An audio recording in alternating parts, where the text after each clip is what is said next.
June 13, 2026. MetLife Stadium, East Rutherford, New Jersey. Brazil vs. Morocco. Opening match. Group C. Across the midfield, Bruno Guimaraes is watching a teenager move the ball. Not the way teenagers move the ball, tentatively, anxiously, looking for somewhere safe to put it. This teenager is driving forward, disguising his touch, reading the press before it arrives, and winning physical duels against men with 4 times his World Cup experience. Guimaraes is 27 years old. He plays for Newcastle United. He has been to 3 major tournaments. He has earned over £200,000 a week and played against the best midfielders in the world. He is looking at an 18-year-old thinking, this is a problem. 91% passing accuracy. 100% pass completion in the final third. 6 ball recoveries. 5 interceptions. 9 duels won. 86 touches, more than any other Moroccan on the pitch. Those are Ayoub Bouaddi's numbers. His first ever competitive international appearance. His debut against Brazil. But here is the thing about those numbers that most people missed. Those are not the numbers of a player testing whether he belongs at this level. Those are the numbers of a player who made a decision, a very specific, very deliberate, very considered decision, and then walked onto the biggest stage in football and proved it was the right one. This video is about that decision, not the one made on the pitch in New Jersey. The one made somewhere in France, months earlier, that almost nobody understood. Ayoub Bouaddi was born on October 2, 2007, in Senlis, a small city about an hour north of Paris. His parents are Moroccan. He grew up in France. He learned football in the streets of a working-class town in the Oise department. At age 9, he was scouted by a local club and immediately skipped an academic year, a sign of things to come. At age 10, he cut out soft drinks and processed snacks from his diet entirely. His own decision. Not a parent's instruction. Not a club's request. His own. At 15, he stood in front of an audience at the Élysée Palace, the official residence of the French president, and delivered a speech that won the national public speaking competition for French football academies. The theme he chose to speak on, in front of Brigitte Macron and an assembled audience of French dignitaries, was this: is the result superior to the method? At 16, having skipped a year of school in childhood, he sat his scientific baccalaureate, France's most demanding secondary school qualification, and passed with highest honors. He simultaneously signed his first professional contract with Lille. Today, alongside his career at one of France's top clubs, he is enrolled in a university mathematics degree. Lille's supporters had a name for him long before the World Cup. They called him Bouaddi or Einstein. It was a joke. But like all the best jokes, it contained something true. On October 2, 2024, his 17th birthday, Bouaddi started in Lille's Champions League fixture against Real Madrid. Not came on as a substitute. Started. Bellingham in midfield. Valverde. Camavinga. The reigning European champions. And across from them, a teenager celebrating the day. He turned 17. Bouaddi played 90 minutes. Lille won 1-0. The Lille Ultras, in the stands after the final whistle, sang happy birthday in French while the players celebrated around them. When the world started paying attention, the profile being written was easy. Wonder kid, prodigy, destined for greatness, obvious future in the France squad. He was already in France's youth system, U16, U17, U18, U20, and eventually called into the U21 side. He had captained the under-21 team. The path was clear. In French football, when a player of Moroccan descent comes through the academy system at a club like Lille, plays in the Champions League at 17, and captains the under-21 side, there is an assumed destination. Les Bleus, the senior national team, the Euros, the biggest stages. Nobody seriously questioned it, because nobody thought to. But then Bouaddi did something that the French football system almost never accounts for. He stopped and thought about what he actually wanted. Here's the dynamic that sits underneath this story and almost never gets discussed openly. France's football development system is one of the finest in the world. The Institut National du Football in Clairefontaine, the network of regional academies, the infrastructure that has produced Zidane, Henry, Mbappé, Dembélé, it is genuinely extraordinary. And for decades, the unspoken assumption embedded in that system was this: if you go through it, you become French. Not ethnically, administratively, footballingly. You become a product of the system, and the system's product plays for France. The players who challenged that assumption: Hakimi, born in Madrid, raised in the Spanish academy before committing to Morocco. Sofiane Amrabat, developed in the Netherlands. Brahim Diaz, born in Malaga and capped by Spain before switching to Morocco. They were described, almost always, in transactional language. They chose the easier route. They knew they'd never break into the senior squad of a bigger nation, so they went to the alternative.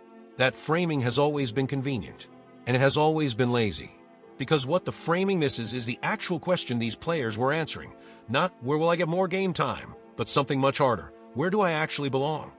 And for Bouaddi, a player who thinks deeply enough to write an award-winning speech on the philosophy of method versus result, who studies mathematics in parallel to a professional football career, who made dietary decisions at the age of 10, the question was not going to be answered quickly.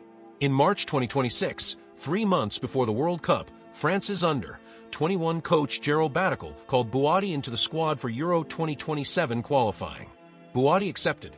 He showed up. He wore the French badge. He was still captaining the side. And publicly, he said nothing conclusive. When journalists asked directly Morocco or France, his answer was consistent and deliberately measured. I haven't decided yet. I don't want to rush. Morocco's federation was working on him. Coach Mohamed Wabi had described him as an exceptional talent and spoken of having many meetings to convince him. Former French international Adil Rami sent him a public message: follow your heart. Choose where you feel happy and proud. Wabi was equally public. We hope he chooses Morocco, but we respect his right to take his time. While all of this was happening in public, the silence from France's senior team management was deafening. No direct approach, no public statement, no conversation. The assumption remained, he's in our system, he plays for us. On May 14, 2026, RMC Sport reported that Bouaddi had informed the Moroccan Federation of his decision, Morocco. On May 15th, FIFA approved the switch. On May 26th, Bouaddi was named in Morocco's 26-man World Cup squad. He had captained France's under-21 side in March. 19 days before the squad announcement, his allegiance switch was officially confirmed. It was the last possible moment to make the choice. He had waited until the door was almost closed, and then walked through a different one. Go back to that speech at the Élysée Palace. A 15-year-old, standing in front of the French First Lady, delivering his argument on the question, is the result superior to the method? We don't have the full text, but we know what question he chose to speak on. And it is not a coincidence that the player who delivered that speech became a player who chose the harder, slower, more considered path to the World Cup, rather than the obvious one.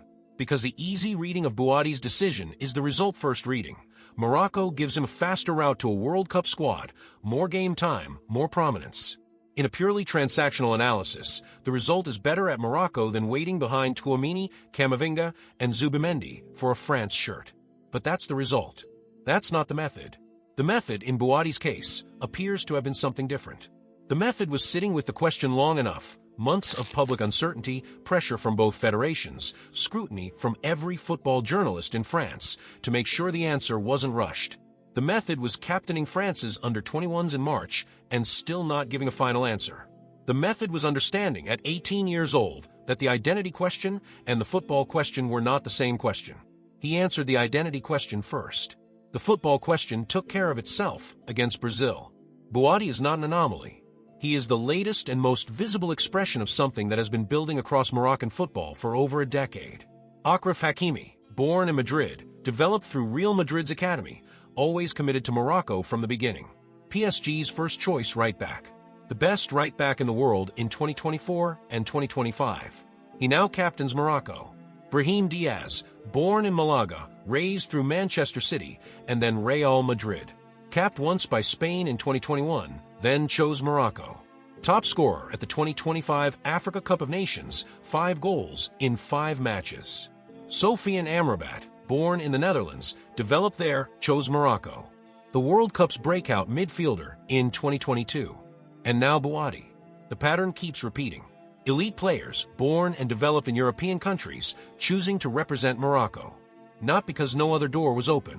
Because Morocco represents something those European systems, for all their resources and infrastructure, cannot provide: the feeling of belonging to the same story.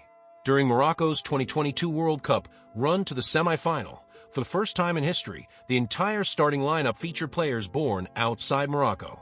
11 players, all of them formed in Europe, and all of them united by a common thread that went beyond football. In the stands in Qatar, Moroccan fans held flags that read, "We're all Morocco."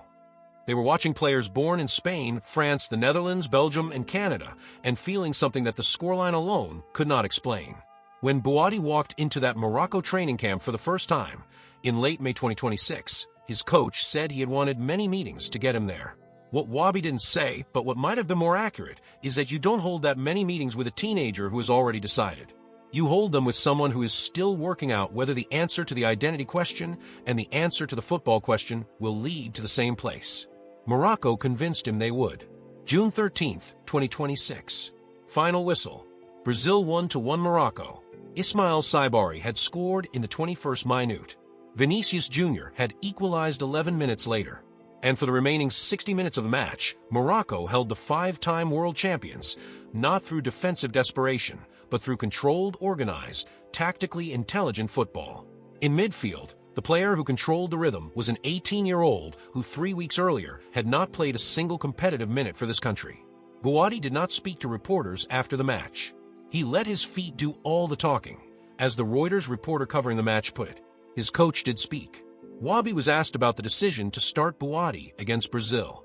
"We knew what a quality player he was," he said. "That's why we had many meetings to get him to choose to play for Morocco." Read that quote again. "We had many meetings to get him to choose." Not to recruit him, not to sign him, to get him to choose. There is a difference. You recruit a player. You convince someone to choose. And the difference matters enormously, because a player who has chosen is a completely different proposition on the pitch than a player who is simply the best available option. Bouaddi chose. And on June 13th, against Brazil, he looked like a player who had chosen. 3 years ago, a 15-year-old stood at the Élysée Palace and asked a question in front of the French First Lady. Is the result superior to the method? We still don't know his answer. He never published the speech. He never explained his argument. But in May 2026, he gave us the closest thing to an answer he'll probably ever offer publicly. He turned down the result, the obvious, efficient, path of least resistance result of playing for France, and followed the method. The slow, uncertain, heavily scrutinized method of sitting with a decision that most people in his position never take the time to examine. And the result of following that method was 91% pass accuracy against Brazil.